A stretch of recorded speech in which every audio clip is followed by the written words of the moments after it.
Hello there, everyone. I hope you're doing well today. It is Tuesday, noon Eastern. I am Elizabeth Corey. I'm the founder of BeatingTrauma.com. And today we're going to talk about the holidays. And I'm going to talk about it when it comes to the idea of how we're managing our controllers in our systems, because this really is their time of year, right? So controllers come out in force during the holiday season.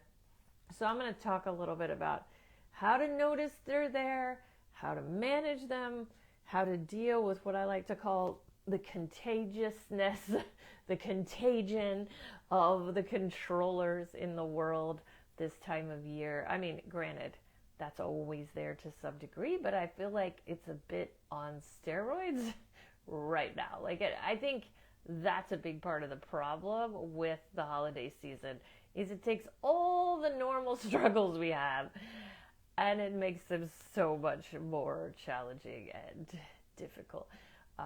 So we're going to talk a little bit about how to manage our controllers during the holidays, because honestly, for the most part, yes, we can work on doing the difficult detachment from ego kind of controller work.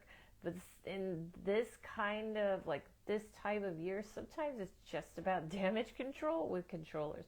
So I'm going to talk a little bit about how you can do that to help you get through this season, which is really difficult to do. And so if you're struggling, I see you and I understand. I want to say hi to Carol and Rebecca. Thank you guys for being here and being a part of this. And if you have a particular struggle right now that you're dealing with the holidays, please feel free to post about it. It doesn't necessarily have to be directly related to what we're talking about today, but as long as it's holiday related, that's great. I'm very happy to go down in whatever direction we want to go with this. But I do have some things to talk about, but again, I'm happy to veer off, because I love it when you guys bring things out. It really gets the conversation going. I want to say hi to Jan. Thank you for being here too. So we're going to talk about managing the controller, okay? And I want to start off by talking about this idea of the macro controller. Now, that may sound like some kind of weird film or something. But the macro controller is basically the easy way to understand that. It's when all the controllers kind of get together and create something that usually ends up being a pretty solid distraction from how we're feeling. Okay, so when the macro controllers really get going, there usually is what I like to call some kind of collective mask, some kind of way in which society is trying to give us significant distractions or to structure or figure out how to make something seem solvable that a lot of times is not solvable. We create a lot of structures in our society based on the macro controller. It's the perfect way to handle things like the education system and the medical system and the government. So, I can go on and on about putting levels of structure and black and white to everything, so it becomes this notion of this is exactly how to solve this problem, this is exactly how to live, this is exactly what to do, and that becomes the norm. And when we have this macro controller in place, it's very, very difficult to pull our own inner controllers away from that, because our inner controllers are going to be mesmerized by anything controller based. I mean, they really are. So it's very difficult. So let's start off by talking a little bit about what that sort of societal collective mask may be pushing us to do, and talk about what that might sound like for us, or what we might be hearing in our own inner controllers. as we take this in, because we're going to be pressured to act certain ways, to literally feel certain things this time of year. And the controller can be very, very intense around doing that. And so I put a few examples down here to give you an idea of what I'm talking about from a collective mask perspective. The first one is that family matters more than you. And maybe a better way of putting that is that family matters more than your feelings, right? So this is kind of preaching tolerance, right? It's saying, oh, you can tolerate the abuse from your family. You can tolerate being mistreated. You can tolerate being the lack of priority in their lives. You can deal with it. Deal with it for the holidays, because that's the right thing to do. That's the nice thing to do. That's what all the Hallmark advertisements say you're supposed to do, right? So this is a big collective mask message that we will get, all coming from that macro controller that says this is what the holiday season needs to look like, and you need to play that game, right? You need to play that game. You need to make it known that you're on board with this collective mask, right? The mask is family matters more than you. Family matters more than how you feel. It is a very big way that we enable abusive behaviors within family, because if there is no result, like if there is no negative consequence to an abusive family's behavior, then they just keep doing it, right? Like there's nothing bad that's going to happen. That kid that I've been treating horribly since they were born is going to keep showing up, keep towing the line, keep helping the family to look a certain way. Then there is no reason for me to change. Now, I'm not suggesting that they would change even if you didn't show up, okay? I mean, I get how these people are. But we often are taught that the right thing is to just kind of make nicey-nicey and do what everybody expects of you. What's my favorite line? Be the bigger person, right? Be the bigger person. Just show up. Who cares how you feel? Just numb out and just get through it, right? Just ruin every single holiday you ever have for yourself as you are getting through it and towing that line, right? That collective societal mask. Okay, so that's one phrase that you may have heard some. Another one, if you are alone, like if you choose to be alone, which is often what happens, something is wrong with you, right? So this is making you feel, right, like if you don't go back to family, if you don't surround yourself with people who are going to mistreat you, then something's wrong with you. You're not allowed to be alone at the holidays, and if you are alone at the holidays, you're like a problem. Like you're not towing that societal line. You're not doing what you're told. The collective mask is not being honored, okay? So that is another big one that we hear, right? The next one is that you need to, this is huge, okay? You need to constantly be running to keep up with what is expected of you, right? It's not surprising, really. It's not weird that we would take the time of year that is the darkest and the coldest, where literally animals are hibernating, right? Like, I mean, the message from the world, like Mother Nature and the universe and the energy is saying, quiet down, slow down, sit with yourself, be calm. And we've turned it into the most chaotic possible time of the year, right? We've created so much to do that it's actually almost impossible to do it all.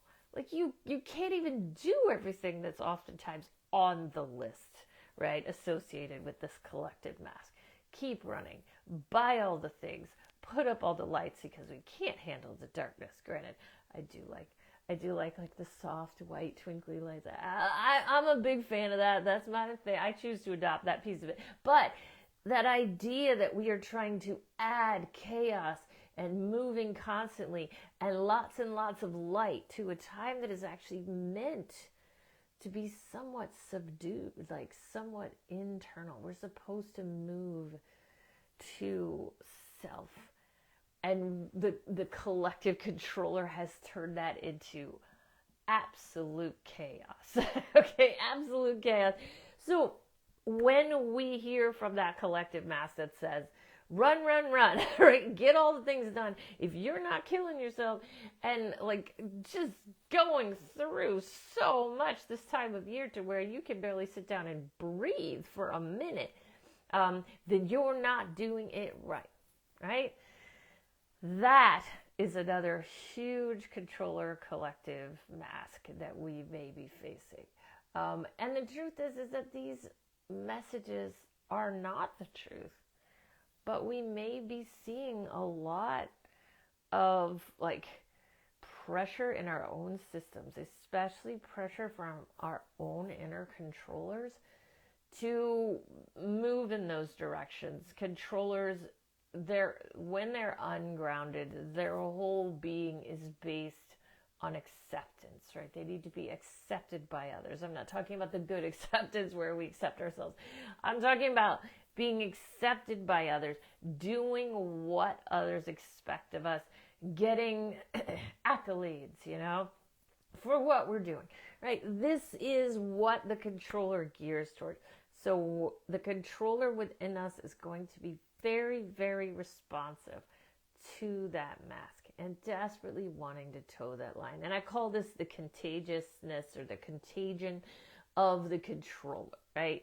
So our job is then to start reducing the influence that macro controller has over our inner controllers, right? And this is a very important part or facilitation process to detaching from the ego self, right? So what I refer to as a controller has been referred to as the ego self. Every one of us has this. Every single one of us. And if you're telling yourself you don't have this, it's because your controller is telling you you don't have it. Because you do. Everybody's got it. We're all operating with it on some level. I have an entire inner part structure that I will say that while there can be parts that don't exist in every person, the controller is not one of them. Like, everybody's got it. That's why thousands of books have been written on detaching from the ego, right? That is just going to be there no matter what. And it is going to be pulled towards the societal and the collective pressures.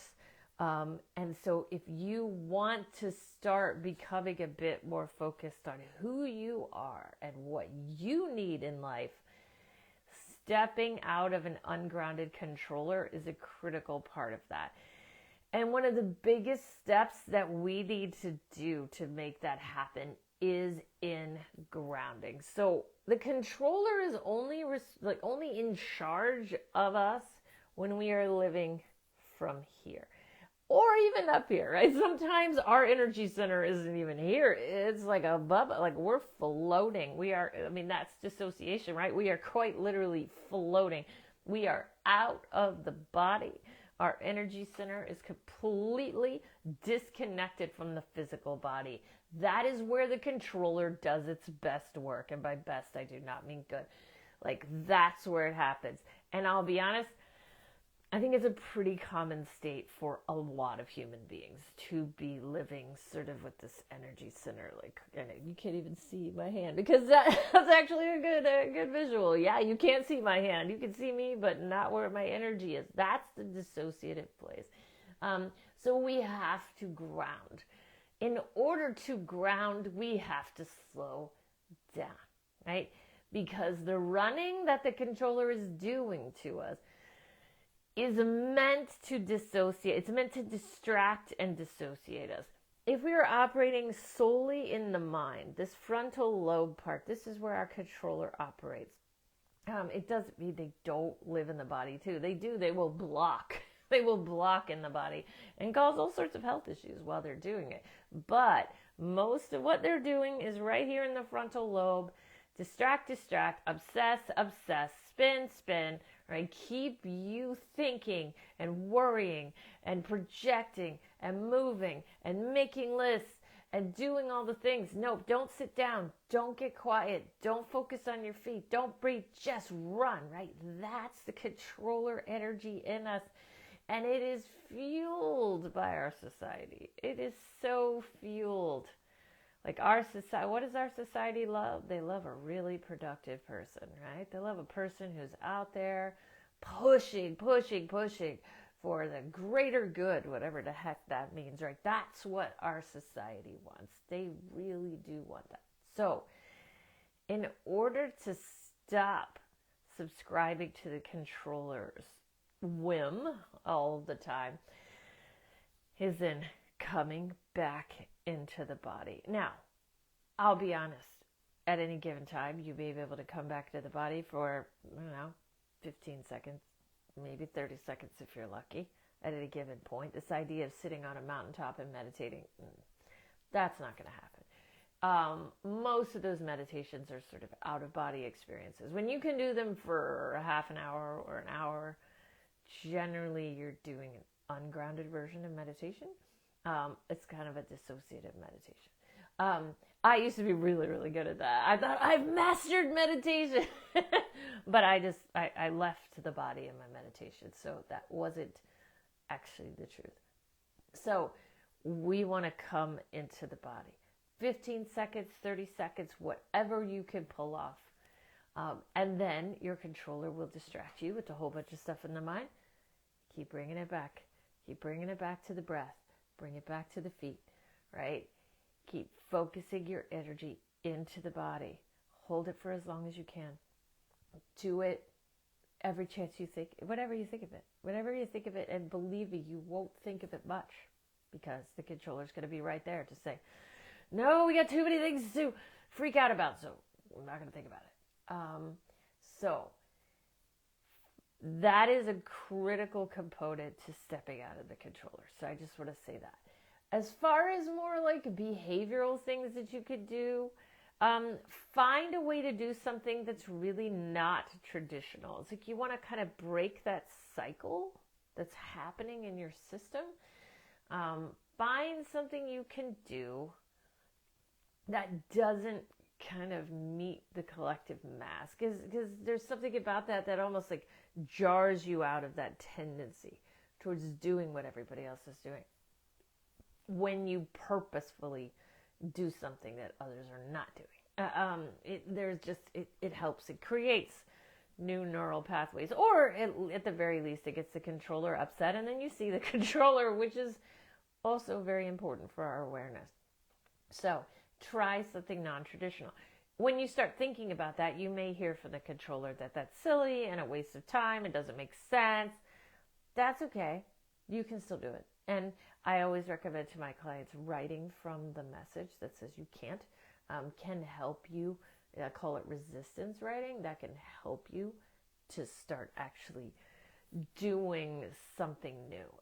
The more that we are able to write from the resistance, the better chances that we can do something new and really cool in our lives. So try that out. So whatever that is for you, but something that maybe kind of slows you down momentarily in the system.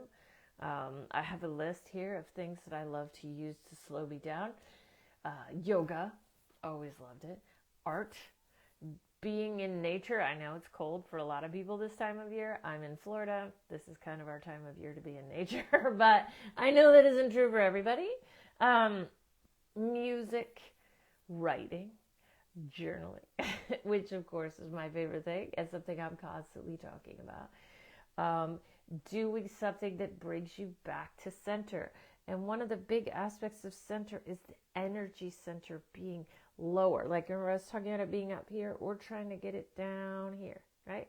We want it down here where we are more embodied, we are more grounded, and doing something slower that taps into our creativity, that gets us out of that very distracting, busy, constantly moving world, can be an excellent way to survive the holidays. Again, the holidays is not necessarily a time when we're going to be able to sit outside of the controller enmeshment for any significantly long periods of time. But every little bit you do is amazing and it's helping you. Okay, so let yourself do that. Let yourself just be here. Breathe, right?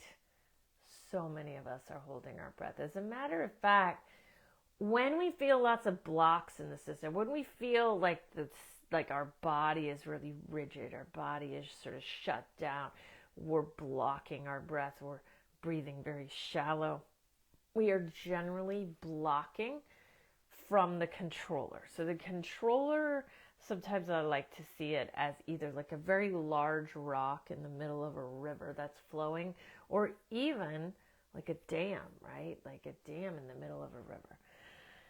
These, blocks from the controller are meant to stop the flow of our emotions. So they're meant to shut down all the feelings we never got a chance to process in our lives. But when the controller stops the flow of emotion, they will naturally stop all the flows in the body, at least to the point that they can. So they'll stop the breathing. Obviously, we're still taking shallow breaths, but they will stop and slow down the breathing. Digestion, right? Also a system that flows. Blood flow, right? Something else that's supposed to be flowing for us, right? These systems are usually the systems that are significantly impacted when we block our emotions. Excuse me. So these are things we want to give our attention to when we are struggling with these systems, when we're holding our breath. Those are times when we want to reconnect and do some grounding, right? And try to get a little bit more back in the body. Excuse me. I have a little cough forming apparently, but we're going to get through the live stream regardless. So this is really what I wanted to share with you today. Feel free, if you have any questions in this last 5 minutes, or if there's something around the holidays that's really stressing you out, please do ask any questions you have as I start finishing up the live stream. But I just want to let you know that you're not alone this time of year, and the struggles you have are probably a lot more common than you think they are. So let yourself know that, and whenever you feel like you have to get up and do what everybody else is doing, come back to self, right? Come back to self. Take a quiet moment. Do something that reconnects you to you. And step out of that collective mask. Nothing bad happens to you when you don't engage in the collective mask. I know that you have parts that are thinking, that's not true. You have parts that are scared about that.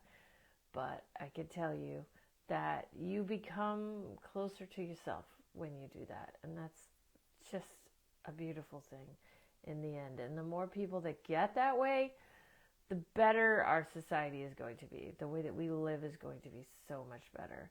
If people are more connected to themselves, to their gifts, to what they have to say, it's just across the board going to be better.